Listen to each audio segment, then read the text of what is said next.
We are building, we are building, we are building. What's up, everybody? This is Dr. Joe Daniels, host of the Build Community Through Love podcast, where we highlight the efforts and strategies used to empower and grow community through economic development, community development, and education. I'm so excited for today. We have the phenomenal Juanita Campbell Rasmus. We are celebrating with her on this very day as she releases her first book. Her book is called Learning to Be: Finding the Center After the Bottom Falls Out. So wherever you all purchase your books, whether it be Amazon or elsewhere, make sure you go purchase her book. We'll talk a lot about the book in our podcast episode on today. And so you'll have a chance to understand what the book is about a lot more. But today is a special day as it is the release of her first book. So a little bit about Juanita Campbell Rasmus. She is a speaker, writer, spiritual director, and contemplative. She co-pastors the St. John's United Methodist Church in downtown Houston with her husband, Rudy. Started with 9 members in 1992, thousands have joined the St. John's family, making it one of the most culturally diverse congregations in the country. Pastor Juanita has served as a member of the board of directors of Renovare and its ministry team founded by Richard Foster. Additionally, Juanita serves on the board of her alma mater, Houston Graduate School of Theology, and on advisory boards for Rice University's Religion and Public Life program and Mind, MIND, Houston. Juanita co-founded Bread of Life, Inc., a nonprofit corporation with Rudy, her husband, in 1992, and began serving meals to the homeless in the sanctuary at St. John's. Juanita most recently teamed up with Knowles Lawson and Beyonce to help 40,000 flood victims recover in the wake of Hurricane Harvey in Houston. In addition to addressing issues of health and disaster relief, Juanita launched the Temenos Community Development Corporation in 2006, which recently completed over $30 million in housing development projects for the previously homeless in downtown Houston.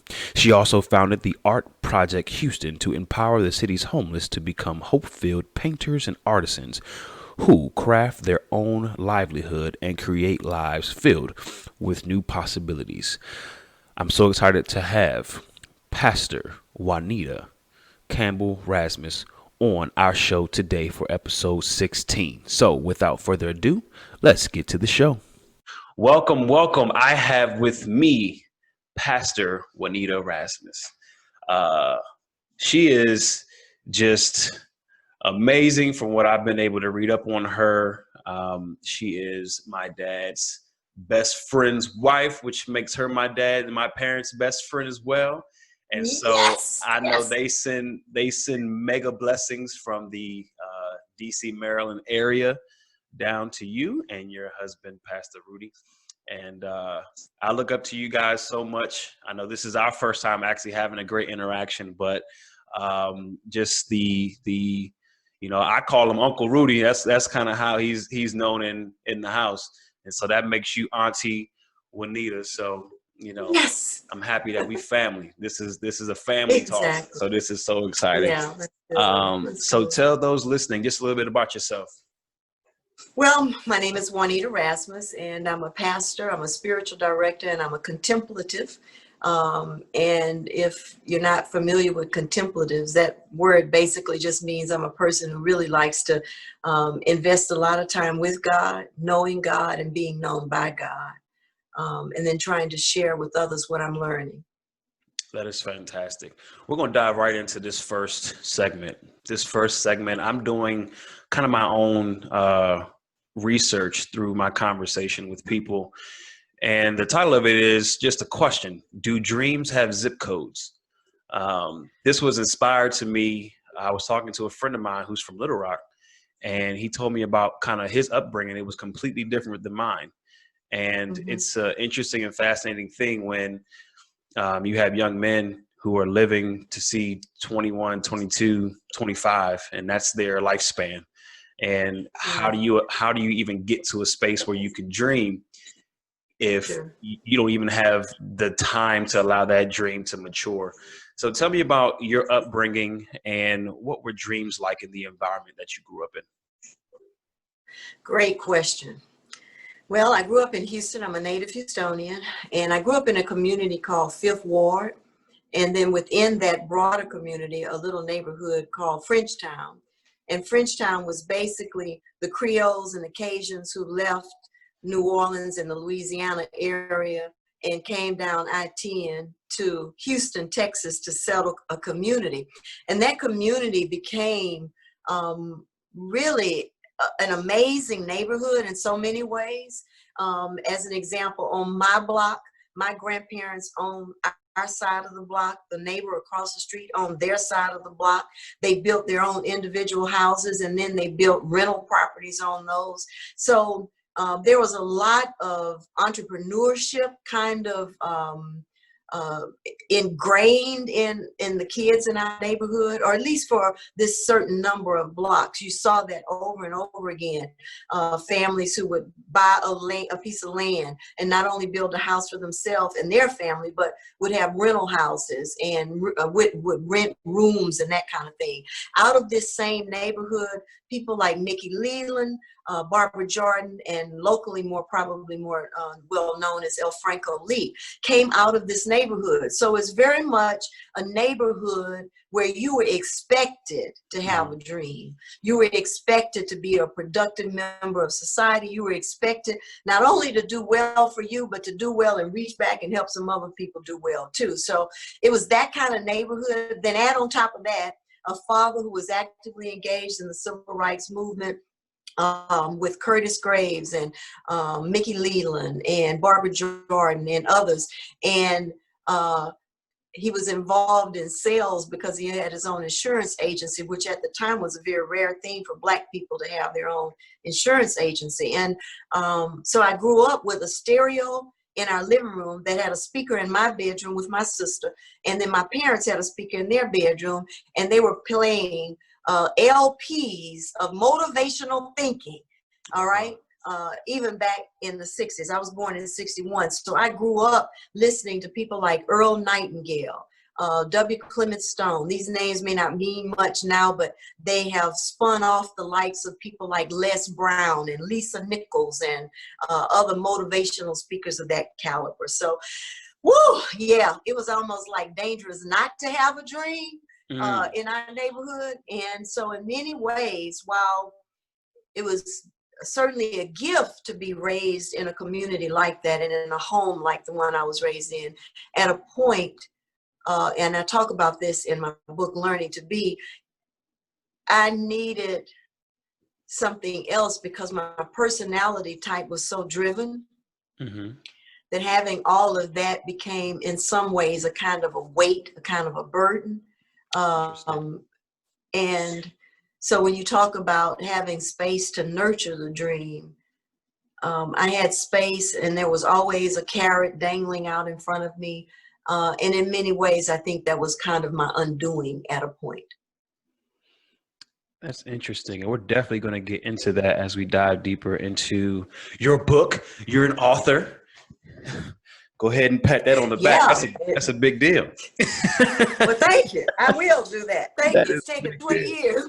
I know that. All right, we're going to dive into that. But I will say this, having the expectation of dreaming, but having the expectation of building community has been your living example. And so through your nonprofit, Bread of Life, Inc., I got that right, correct? That's right. Yes, that's right. So you have worked in, and I don't like labeling people, so I'll label their situation. You have worked and served people who have been battling with homelessness.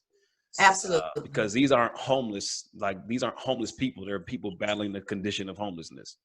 And so when we talk about dreams and we finish up and wrap up this piece of dreams, what is it that is important to provide them with, so that even though they're going through homelessness right now, they're still put in a position where they're able to dream and think long term? You know, I think a person who doesn't have a key to a door to call their home needs what everybody else needs. You need some safe spaces because I think dreams get cultivated in a measure of safety. If you're living in constant chaos and turmoil and trauma, it can be difficult to dream. Not impossible, understand me, but it can be difficult. I think when we think about Maslow's hierarchy of needs, as you begin to address each of those level of need, then a person can begin to use less and less of that fight or flight brain and more of that creative brain to begin to dream and to begin to think about opportunities.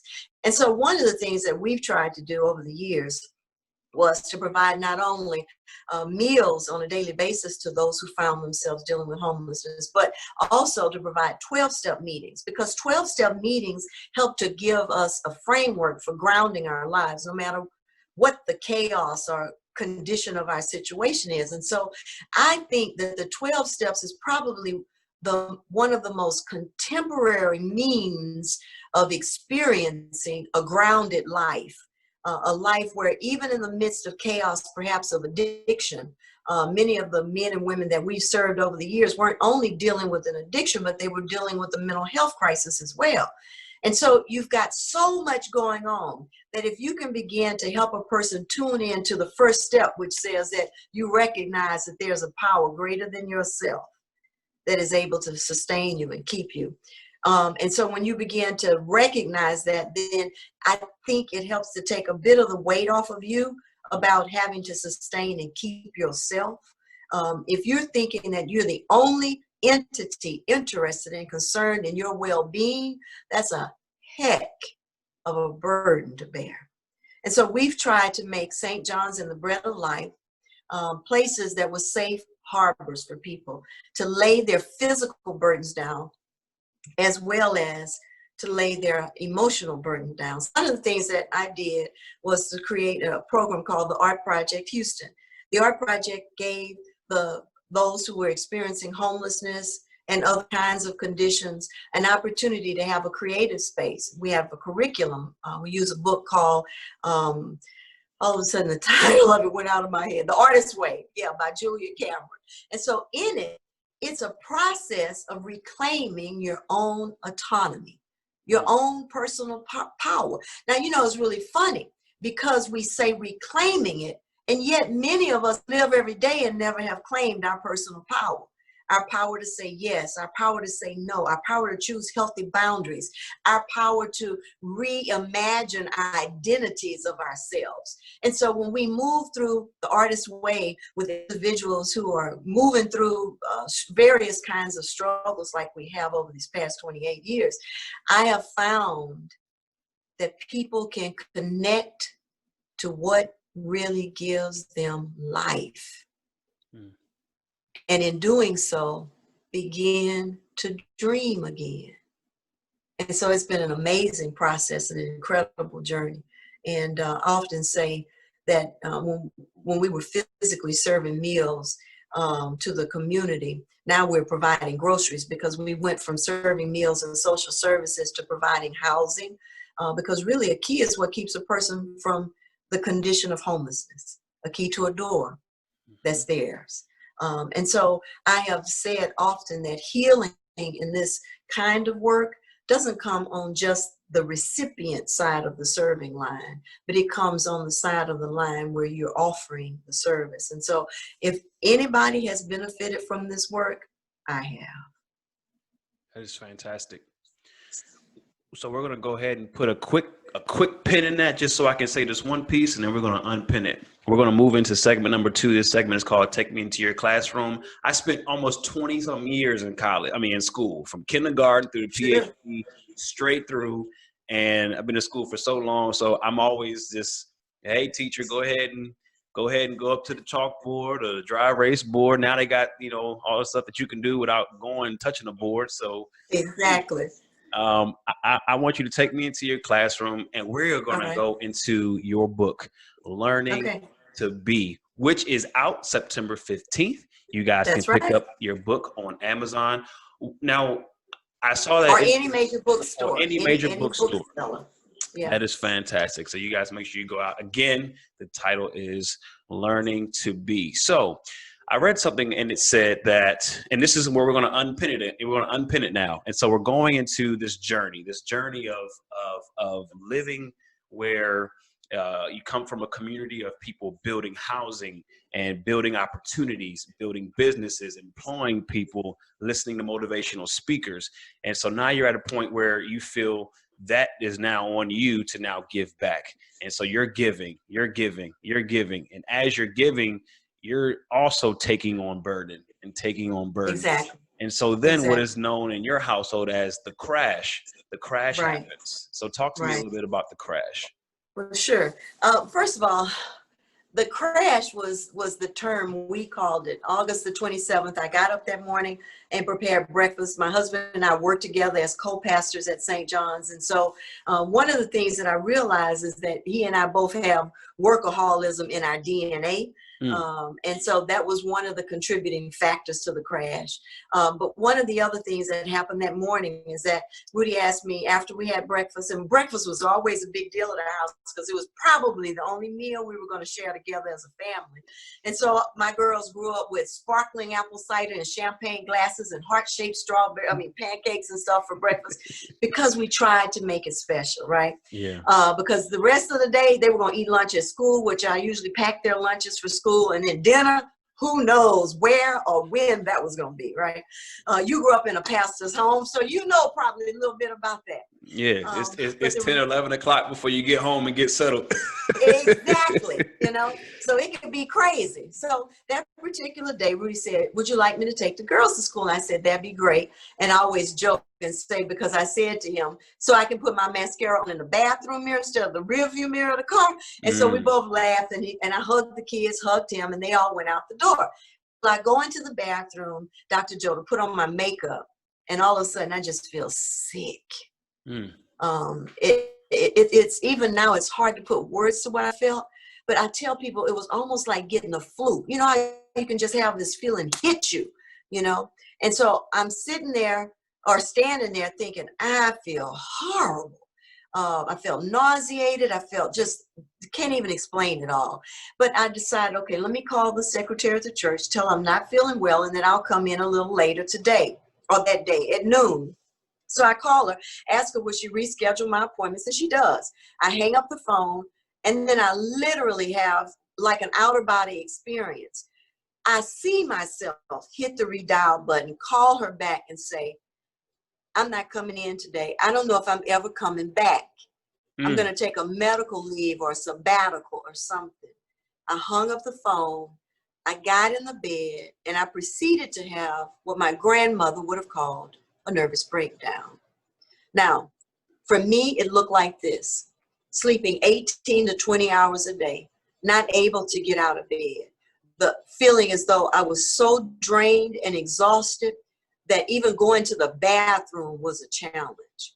I laid in bed and later realized that I became dehydrated because I stopped drinking water so I wouldn't have to go to the bathroom.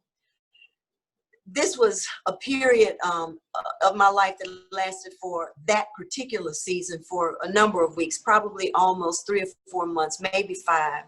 Wow. After about 2 weeks of this, my husband said, baby, I think you need to see a doctor. So I went to our family physician, had a complete checkout so they could rule out anything biological like diabetes, hypothyroidism, or other kinds of illnesses that can create the depressive symptoms. So that was all ruled out. And so it was recommended that I go and see a psychiatrist, which I did.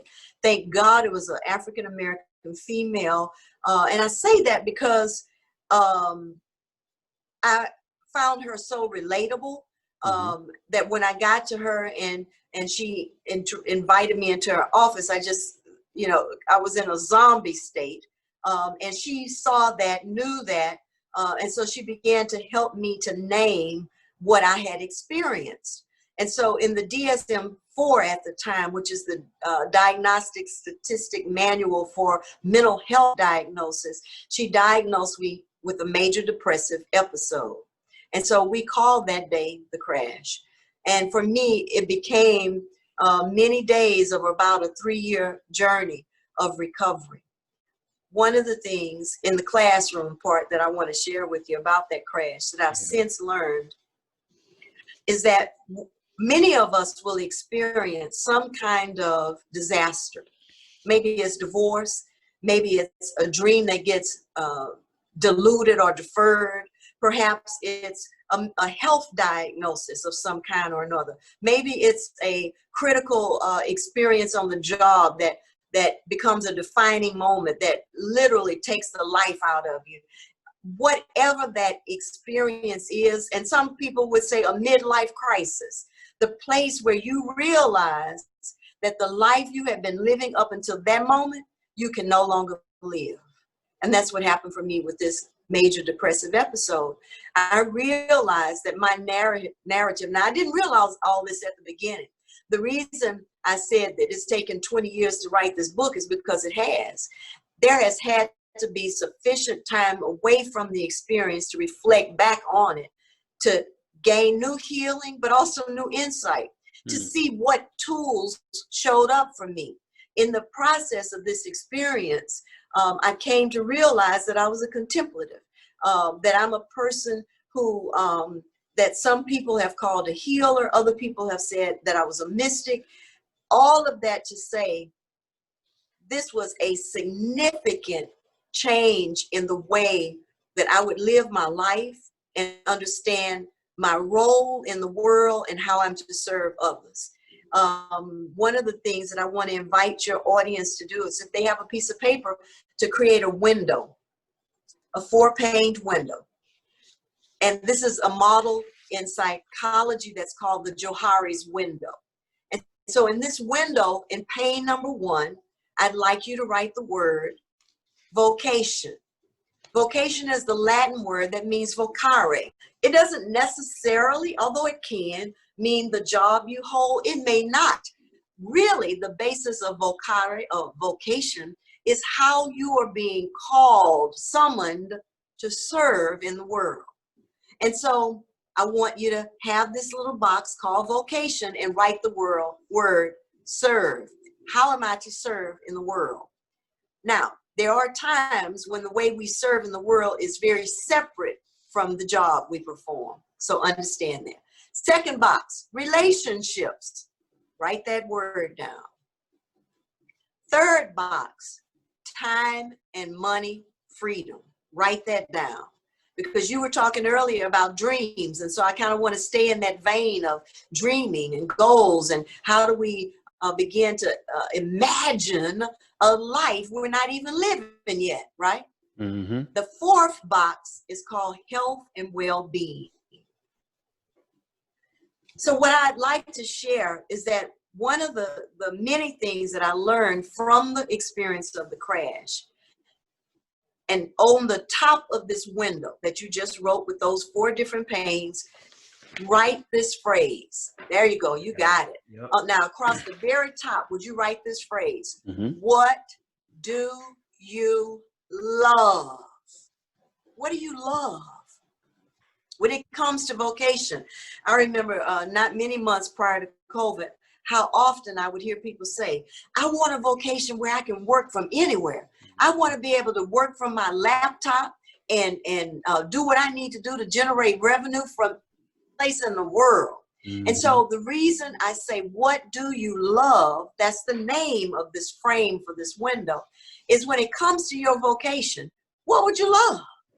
You see, if you don't know what you love, you will sell yourself for what they will pay you, instead of recognizing what you love can get you paid. There's a difference. Mm. There's a difference. Yeah. So when you talk about vocation, I want to invite your audience to begin to dream about, what would you love? Begin to write down, you know, and even those who are retired, or there are people who are on disability income and who, quote, can't work. I am here to say almost everybody can serve some kind of way.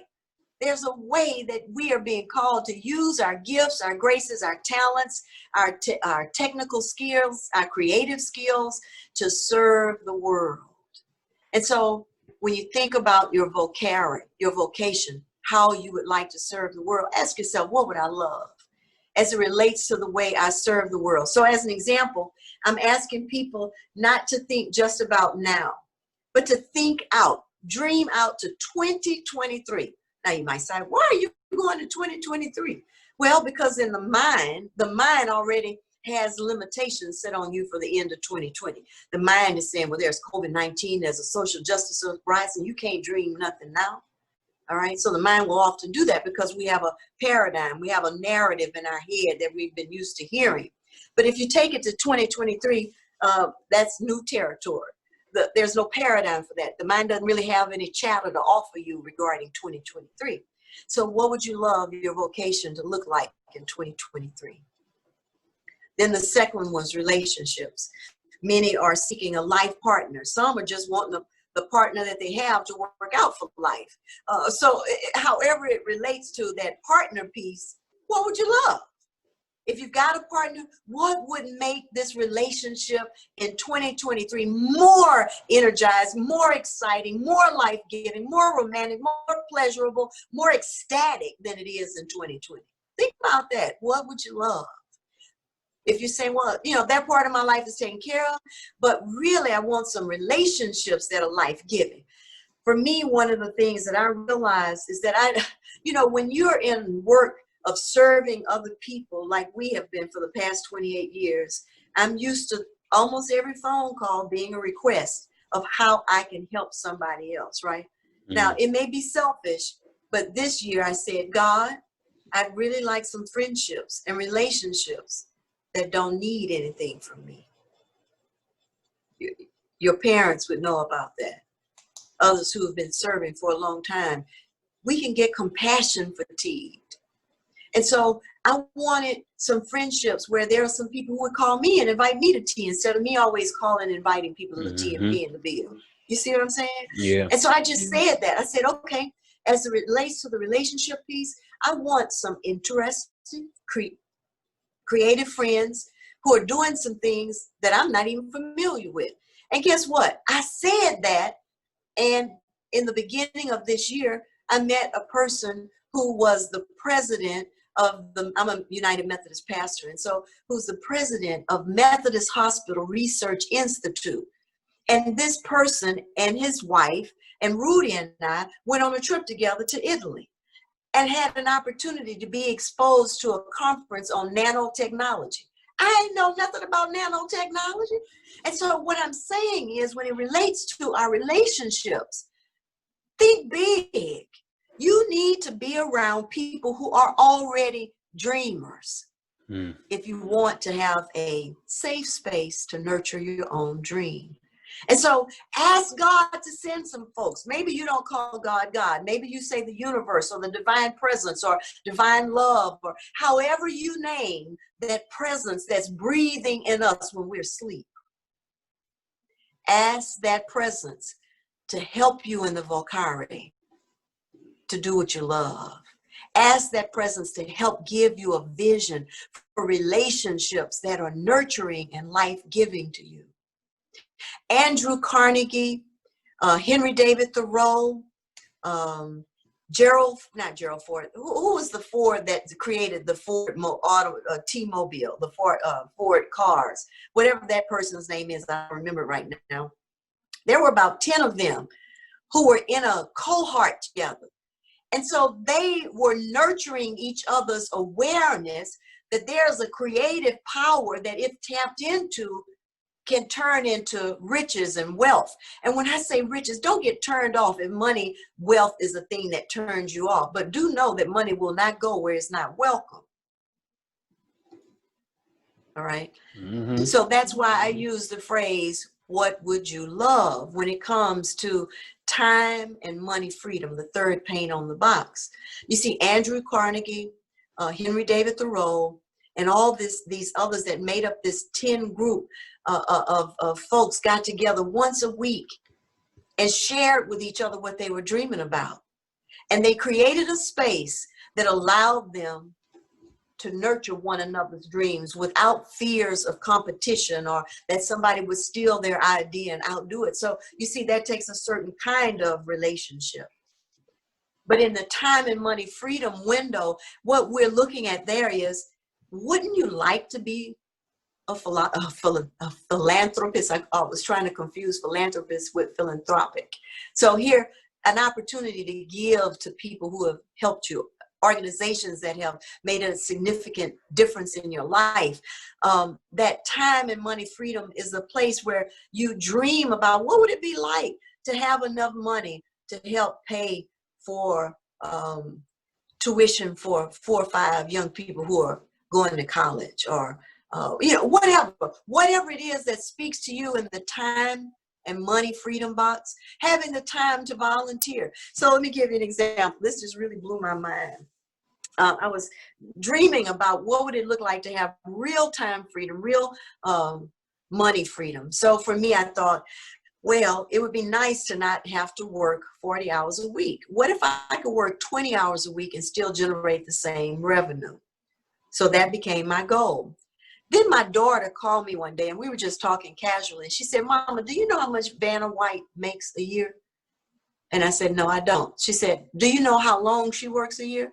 I said, "No, I don't." She said, "Vanna White," y'all know Vanna White, she turns the letters on Wheel of Fortune, works 80 days a year, and she makes $3 million a year. 80 days, $3 million. And so I don't know about you. For some people, that might be a big turnoff. And they'd say, "Well, I'll never be able to cancel." I don't think that way. You see, the universe is not biased. America might be, but the universe is not.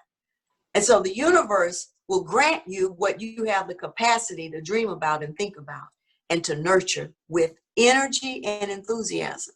See, I can say, I want to be rich, or I can say, I am rich. I have the time and money freedom so that I can have time to develop skills and interests that are important to me. I have the time to be able to volunteer in the neighborhood school that's in my subdivision, where the children's parents, many of them are busy working and unable to attend PTOs. I can be the grandmama to a classroom. I have the time. You can begin to say, I am, and then name what you want. I have, and name what you want. So that when it shows up, it doesn't freak you out.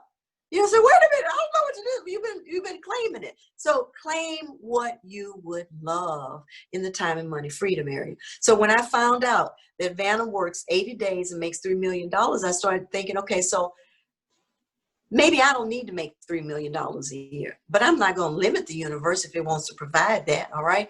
But I know what I need right now. And so I can project out to 2023. What would it take for me to generate the same income I'm generating now with inflation, fixed for inflation, and yet only work 20 hours a week? And so I began to look at a formula. How many conferences and workshops would I need to do? Because that's more of the work that I'm doing now, so that I could replace my salary from my church. That's my goal. I heard Joel Osteen, who's the pastor at Lakewood in Houston, one of the absolute largest churches in America. I think they, before COVID-19, worshiped 30,000, 40,000 people every Sunday in the building. All right. Joel Osteen has not taken a salary from his church, I think, since he wrote his first book.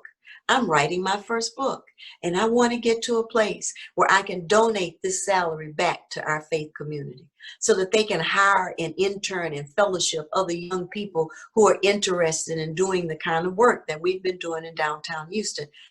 Dream big.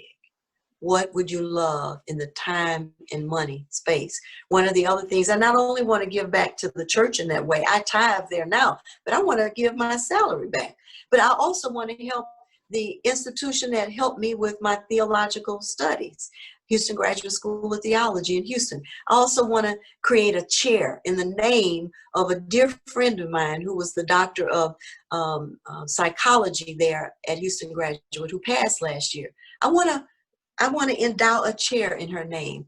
She was the only African-American on the campus who taught the psychology program. And so I want to see another African-American take that role, have that space, and know that their salary is guaranteed because of my philanthropic efforts. So I'm saying we've got to think bigger. When you think about social justice right now, and what this means, this uprising can mean for our community, for America at large, and for all the nations who are watching us struggle through this. I want to think big enough that my presence on the universe can make a difference in how we come to find a solution to living together, loving together, and learning how to be with one another. So I'm looking at that. The last one is health and well-being. You know, COVID-19 slapped us in the face of the reality that African Americans and brown-skinned persons are most devastated by this virus. Yep. So we have got to begin to talk about and think about what does it mean for us to have health and well-being as a nation of Black and brown people. And so one of the things that I've done is to look at Second Chronicles. Jeremiah, Jeremiah 29, verse 11. In that text, so many people know that scripture. It says, for I know the plans you have for me, declares the Lord, plans not to harm you, but to prosper you, plans to give you a hope in the future. Well, starting at verse 5, God is speaking to the prophet Jeremiah, to the people of Israel who are in exile. If Black and brown people aren't in exile in America, I don't know what we're in. And then COVID further puts us in exile, right? And so what happens is God is saying to those people in Babylon, the Israelites who have been taken from Jerusalem into Babylon in exile, we've been taken from pre-COVID into exile in COVID-19. God is saying to them, build houses, plant gardens, have wives, marry, have children, have your sons to get married, have your daughters to get married. Why? Because God knew we would need a model for health and well-being. Plant gardens. What would happen if we began to take vacant lots? And it's happening to a degree, but we can do so much more. What if we began to take the eyesore properties in our neighborhood? What if we began, instead of cutting grass, we plant okra and corn and tomatoes and bell peppers, and we began to plant ginger and herbs and turmeric and spices? The things that kept us alive in Africa are the same things that can keep us alive in America. And if we plant them ourselves, we won't have to worry about the pesticides that get sprayed on our food and then sent into our neighborhoods. We won't have to worry about all the stuff that the chemicals that get put in packaged foods to preserve them. We won't have to worry about that. So health and well-being, what would you love? What would you love in those 4 areas? And then pick the one area that right now resonates with you, that has a lot of energy around it. Because usually the one that has the most energy is the one that's calling you. It's the place where there's deep longing.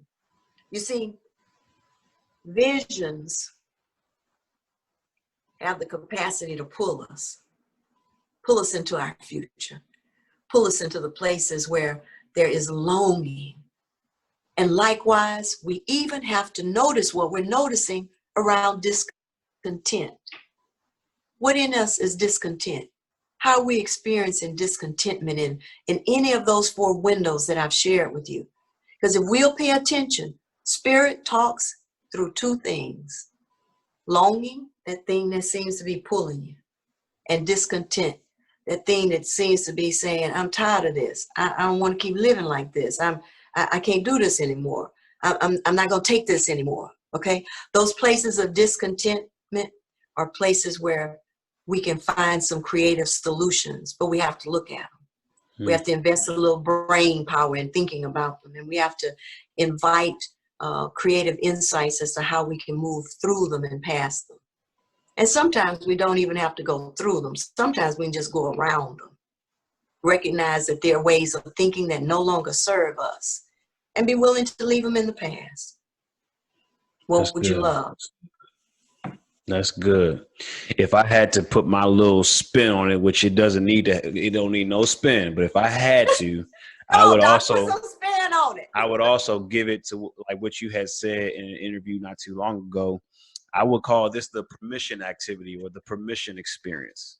Because you're now giving yourself permission. If you write down in these 4 pains, Right. you are Right. pretty much saying, I'm writing down the power that I choose to have in my That's right. vocation. I'm writing down the power I choose to have over the relationships I want to build. I'm writing down the That's power right. that I want to give myself for my time and money freedom. And I'm writing the Exactly. power that I want to have. And, you know, in honor of Chadwick Boseman, I'm going to give myself permission to live in my superpower in Come these. on now. And if Yeah. I live in Yeah. my superpower, like you said, God or the universe is moving in me to be able to offer that power to the world. And that power is Exactly. necessary because that power then allows you and puts you in a position where you can dream big dreams Exactly. because you're not strapped by the other people in your life who are constraining you to what they believe and their Exactly. limitations on what they want you to have. And a lot of that's because Exactly. they don't want you to exceed what they've been able to exceed. And so And you know, breaking free of that is important. exactly. And let me say something about they don't want you to exceed. Okay. Subconsciously, there's a little more going on than that. Sometimes people are just frightened by your success. Mm. You see, if in relationship we offer people a measure of comfort, then sometimes it's not that they really don't want us to succeed. They're scared that if we do succeed, the relationship will change. So whatever it is that they've been gaining from us, they feel as though they no longer will have access to. That's a mindset of scarcity. Mm. Interesting. That's a mindset of inadequacy. And so I'd like you to flip your page over and put another Johari's window. Yeah. Because in the beginning of the book, Learning to Be, one of the things that happened for me is that during this experience, the Spirit asked me, who are you? And I'm like, I'm a wife, I'm a mama, I'm a sister. You know, I went through my roles, but that didn't answer the question, who am I? But at the time, I didn't even have the capacity mentally and emotionally because of how I was experiencing this depression to be able to answer it intelligently. So I just said, hey, God, I don't know. Who am I? And so part of this window pane that I want you to write is in the first pane, write the me I see. In the second pane, write the me others see. In the third pane, write the me I don't want you to see. The me that's my shadow. The part of me that's emotionally immature, or the part of me it feels inadequate, or that I'm operating in scarcity. The part of me that is me when I'm ugly crying. The part of me that's me when I am at my worst, at my lowest, when I despise myself, when I find myself to be unacceptable. The critic part of me. All of that is in the me I don't want you to see. Now, the majority of us spend most of our life trying to be the me that I see, the me I'm telling myself I am, the me that other people are seeing. You know, for me, for a long time, people saw me as the rescue ranger. Call Juanita, she'll fix it, she'll get you out of it, she'll help you find a solution, she'll break her back so that you can be all right, you know. But that was part of my old paradigm. The third part is the me that I didn't want anybody to see. And there was some parts of me that I was starting to realize about myself because of the crash. You see, the crash for me was the falling apart of everything I thought I was. Now that fourth pane, the me that only the Creator sees. Most of us have invested most of our energy trying to make people around us comfortable with the me they see. But the reality is, if we are going to live our life on purpose, then we've got to begin to be intrigued and wonder about the me that God sees. There's something I'd like to introduce to your audience if they're not familiar with it, called the Aneogram. Enneagram. The Aneogram helps us to get a sense of our personality style. There's a website called Truity, Truity.com. I talk about this in Learning to Be. That will allow you to take the Enneagram personality profile and get a sense for who you are. And it takes into account how other people see you, but it gives you a really good, clear sense of, in essence, who you are, but also a more expansive look at yourself. And what I like about the Enneagram is that it helps us to see that in these 9 profiles, each of us at our best are here to represent an image of the Creator. And so when we understand something about how I am here to represent God to the people around me, mm-hmm. and I began to live into that. And so for me, as an example, I'm a 1. It means I'm a rule follower. I'm typically going to be very loyal to morality, whatever that means for me. I'm going to be loyal to rules. I'm going to follow the process. I'm probably not going to tell you, there's a matter of fact, sometimes it means I will say, there's an error in this process. And if we would do X, Y, Z, it would help us correct the error. I see those things naturally because I am here to reflect the perfection of God. The way it gets diverted in me or subverted or converted in me is when I become a perfectionist. Mm. And then if you have too much of that, that's the problem. Was causing the crash. And that was what was driving my crash. Perfectionism, needing other people's acceptance and approval, wanting other people to pat me on the back and to affirm me, not taking my own autonomy and recognizing, Juanita, girl, you are created in the perfection of the universe. You don't need nobody to pat you on the back. Pat yourself on the back. You all right? All right. And so all of that, I mentioned the Enneagram because for me, the Enneagram is one of those tools, along with some other spiritual practices I talk about in Learning to Be, that help us fine tune our understanding, our sense, that grounds us in who we are in the eyes of God in a very personal way. Yes, we're the children of creation and we're the children and sons and daughters of God. Yes, and I came to understand that I am the beloved. I never really experienced that prior to the crash. I told people that you're loved by God. God loves you. But I didn't take that into myself to receive that I am loved by God. There's nothing my God won't do on my behalf. There's nothing the universe can't bring my way if that's a desire of mine, and I'm willing to sit with that and cultivate and have a mindset that will be a nesting place for that notion.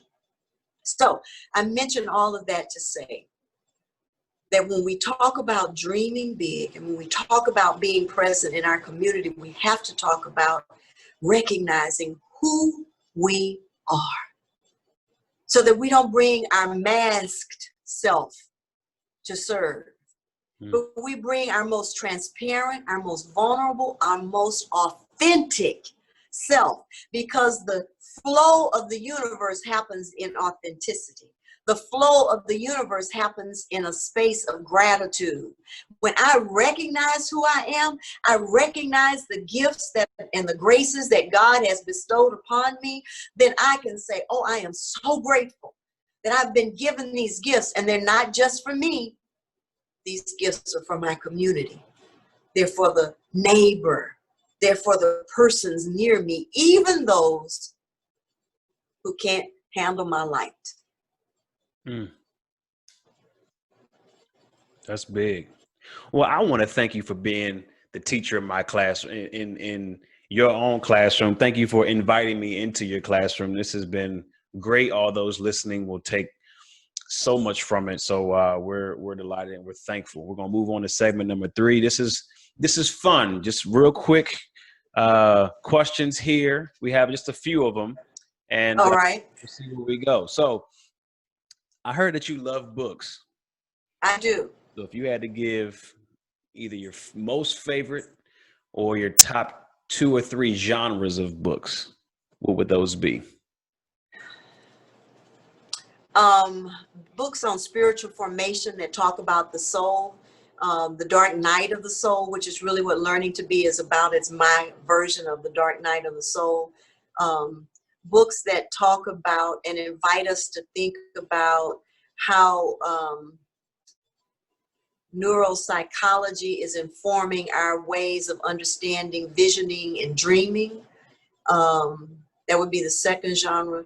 The third genre would be some of the great writings of the early positive mental attitude folks. As an example, there's a book called The Science of Getting Rich by Wallace Wattles. The books and the writings by Earl Nightingale, because they were men who were before their time in terms of understanding what Andrew Carnegie and Henry David Thoreau and that group, what they were understanding about the seedbed of the mind. And so I think for me, books that deal with mind, body, and spirit.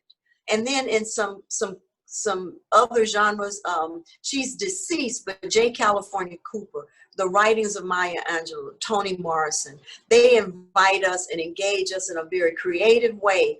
And they still invite us to notice what we're noticing as they're telling their stories. To notice what we're noticing, they become a mirror of reflection for our own lives, where we get to notice what we're noticing. I think so often we live under facades or with facades of ourselves and the mask of ourselves because we're not noticing what we're noticing. We're not noticing the longing in our life and paying attention and living into it. We're not noticing the discontentment, naming it and defining and deciding how we're going to either go around that discontentment, go through that discontentment, or tear down the walls of discontentment. So those are the genres that give me life. That's what's up. That is awesome. All right. You went skydiving. Yeah! Why? Why? Tell me about that experience. All right. In our last few minutes together, Mm-hmm. I have, as a child, I had loved to climb on top of things. And so my grandmother's porch had 4 concrete steps, and then there were these pillars on the side of the steps. And if we had been rich white people, we would have had lions on them pillars. We weren't rich white people, so no lions, just pillars, okay? And so I would climb up the 4 steps, and then I would hold on to the column and land, and put my body on the pillars. And I would stand on those pillars, and I would jump off of them onto the ground. Oh my God, the feeling was ecstasy. It was this pleasure like nothing I had ever known. And so somehow I got the notion as a child that I was going to go skydiving. I don't even remember how I knew to name skydiving. I don't know if I saw something on TV, but anyway. So I get married, and before I get married, I tell my husband, my fiance, I say, Rudy, I want to go skydiving. And he said, not as long as you're the mother of my children. And so I'm thinking he's joking, right? He wasn't joking. And so consequently, after the crash, as I began to recover, I often walk what's called a labyrinth. It looks like a maze, except a maze is a puzzle designed to trick. A labyrinth looks like a maze, but it takes you to the center. The idea is it's a meditative walk. And as you get into the center, you're able to experience the presence of God, the universe, divine love. And so in the middle of this labyrinth, after I took my kids to school one day, the Spirit said, go skydiving. I was like, what? Oh my God, I can go skydiving? I get permission? And then I thought, okay, so who's going to tell Rudy? He ain't going to be too cool with that. So I go home, and Rudy comes out of the bedroom, and he says, baby, good morning. He's bubbly and lovey-dovey, and he says, so how was your morning this morning? I said, it was great. The Spirit sent me to go skydiving. That man became Frankenstein in 1 minute. What you mean? The Spirit told you to go skydiving. Now, keep in mind, this is the same man that when I told him the Spirit said for us to buy real estate, we bought real estate. So this man trusts what the Spirit tells me, but not when it came to skydiving. Mondays are our day off. That was the longest Monday of my life. Having to hear him talk about, why would you say the Lord told you to go skydiving? Blah, blah. And I said to him finally at one point, Rudy, if you don't want me to go, that's fine. God said I could, and that might just be enough for me. Then later that evening, seemed like a very long Monday, he said, look, that's what you want to do, you do it, but don't do it while I'm in town. I said, thank you. No worries. He was leaving the next day. I called my sister, said, let's go skydiving. And so that's exactly what we did. Skydiving, jumping, first of all, there's 4 hours of training that you do before you are allowed to jump, and you jump with an instructor. When I jumped out of the plane, it was as though I could feel God holding me in God's hands and just gently, like a feather, being gently lowered to the ground. It was the most peaceful, the most serene, the most quiet. I mean, the quiet and the silence was so profound. It was like I was being marinated in silence. Mm. And so for me, it was one of the most divine experiences of my life. Well, when you put it like that, I want to go, but I'm scared of heights, but I might have to go. All right. So in conclusion, the last piece, I love the quote by Benjamin Mays, Dr. Benjamin Mays. He says, I have only just a minute, only 60 seconds in it. I love that quote. And so I want you to just take the next minute and a half to just wrap us up with just some words of encouragement, some words to inspire us to just keep on going and continue to learn to be. All right, here's the key. Number one, decide that you have a life worth living and you haven't even begun to live it yet. I don't care how much you've accomplished or not accomplished. Your life has been formulated in the crucible that is now available to catapult you into your best self. Notice what you're noticing about your longing and how longing is calling you into your 2023. Notice what you notice about discontentment. See, I ignored what I was discontent about.